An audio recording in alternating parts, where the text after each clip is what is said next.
మాట అనకూడదు, నేను వినకూడదు. లక్ష్మణ, నీకు నేను ఇదే చెప్తున్నాను. ఇప్ప నాకేది అక్కర్లేదు, నాకు పుత్ర ధర్మం కావాలి.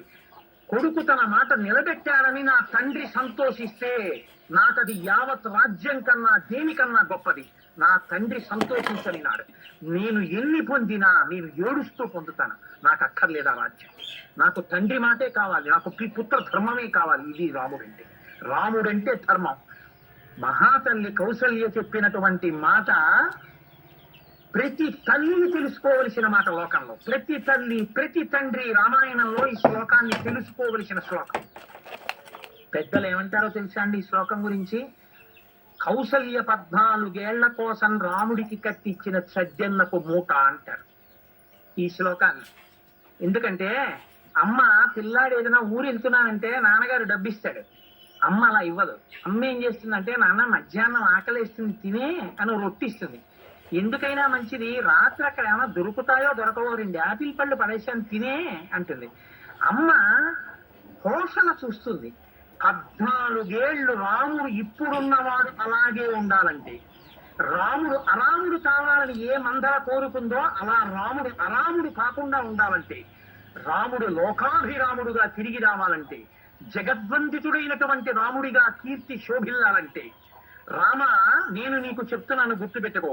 యం పాలయసి ధర్మంతం ధృత్యాచ నియమేన చ సవై రాఘవ శార్దూల ధర్మస్వాం అభిరక్షతు.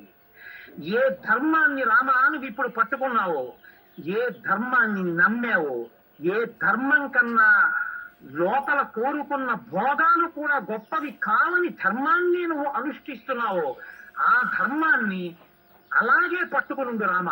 అది నిన్ను అభిరక్షతో, నిన్ను రక్షించి తీరుతుంది. ఈ మాట నాటుకుంది రాముడికి. 14 ఏళ్లు అందుకే రాముడు ధర్మం తప్పలేదు. అరణ్యంలో ఉన్నాడు. ఎన్ని అడ్డదారులు వచ్చినా తాను చేరుకోవడానికి ధార్మికమైన మార్గంలో వెళ్ళాడు తప్ప ఎన్నడూ ధర్మపథాన్ని విడిచిపెట్టలేదు. ఇప్పుడు ఆ తల్లి ఆశీర్వచనం చేస్తోంది.